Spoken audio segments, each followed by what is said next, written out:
Oi, gente, tudo bem? Bom, hoje eu tô aqui para conversar alguma coisa um pouco delicada sobre a reprodução assistida, sobre a fertilização in vitro. Não sei se vocês acompanharam, há 2 dias atrás veio a falecer uma jovem, né, resultante de um procedimento de fertilização in vitro. Primeira coisa, né, que teve um caso que chocou no passado toda a mídia, foi justamente nos primórdios da reprodução assistida da fertilização in vitro no Brasil, onde justamente uma paciente foi submetida à aspiração folicular, que na época era feita por videolaparoscopia, pelos furinhos na barriga, não era feita pelo ultrassom, e aí a mídia estava todo lá, porque era um dos primeiros casos de fertilização in vitro, e essa paciente veio a ter uma complicação anestésica e veio a falecer. Não do procedimento da fertilização in vitro, mas de uma complicação anestésica que envolve a fertilização in vitro. E aí isso foi, de certa forma, as pessoas confundiram a segurança da fertilização in vitro, trazendo como que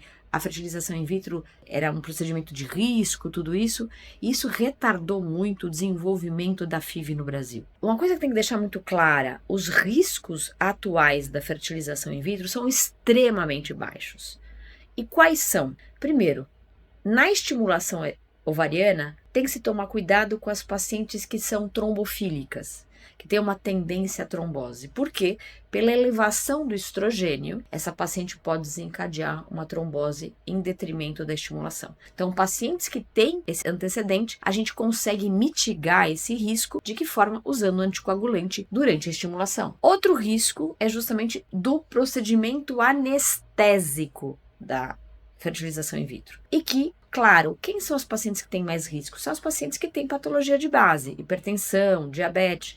Então, antes de se iniciar um ciclo de fertilização in vitro, a paciente tem que fazer uma avaliação cardiológica, se ela tem um antecedente de hipertensão, se ela tem uma arritmia, se ela tem diabetes, ou seja, ela tem que estar clinicamente apta para que comece a fazer a reprodução assistida. Então, é importante que o médico que, infertileuta conheça todos esses antecedentes e exija que a paciente seja avaliada clinicamente antes de começar qualquer processo. Isso também mitiga muito o risco anestésico. E muitas vezes, até mesmo se a paciente tem um risco anestésico alto, conversar com o anestesista da equipe da reprodução para que ele peça algum exame a mais, para que ele converse e oriente a paciente adequadamente. Também, se fazendo isso, se mitiga muito qualquer risco anestésico. Uma das coisas extremamente importantes, mas extremamente importantes hoje, são os pacientes usuários de Mounjaro. Tá? Por quê? Porque ele retarda o esvaziamento gástrico. E isso tem que ser suspenso, o Mounjaro, 21 dias antes de qualquer processo anestésico. Porque isso é um risco de broncoaspiração. Então, não adianta, eu vou suspender durante a estimulação. Não, tem que ser suspenso 21 dias antes. E às vezes a estimulação pode demorar 8, 10 dias. Então, não adianta, vou suspender antes de começar o estímulo. Tem que começar 21 dias antes da anestesia. Então, muitas vezes esse timing não é respeitado e isso aumenta o risco anestésico.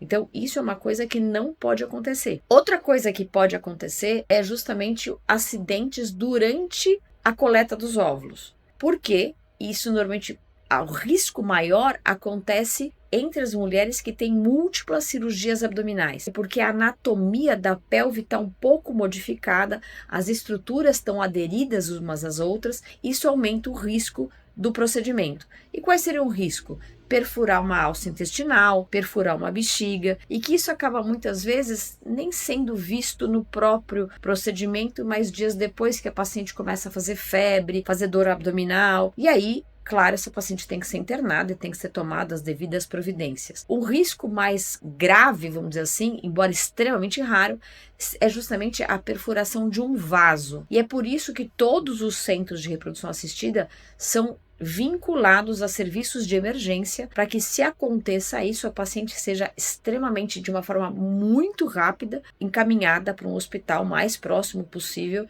para ser tomado o devido cuidado e as devidas providências, normalmente cirúrgicas, para se parar o sangramento. E outro risco que hoje, em função de todas as modificações das medicações, seria a síndrome de hiperestímulo ovariano, que quando o ovário produz mais de 20, 25 folículos, que seria o risco de ascite, que é a barriga d'água, também de hemoconcentração, que aumenta o risco da trombose, de alteração renal. Então, hoje, em função das medicações novas, que a gente chama do trigger, que é aquela última medicação que a gente faz 36 horas antes da aspiração, hoje, com ele, se reduziu muito as síndromes graves. Não é que não exista síndrome, tá? Ainda existe, mas não tão grave quanto era no passado, tá? E aí, hoje se congela todos os embriões, porque a transferência embrionária aumenta ainda mais o risco. Então, hoje, a gente usa um trigger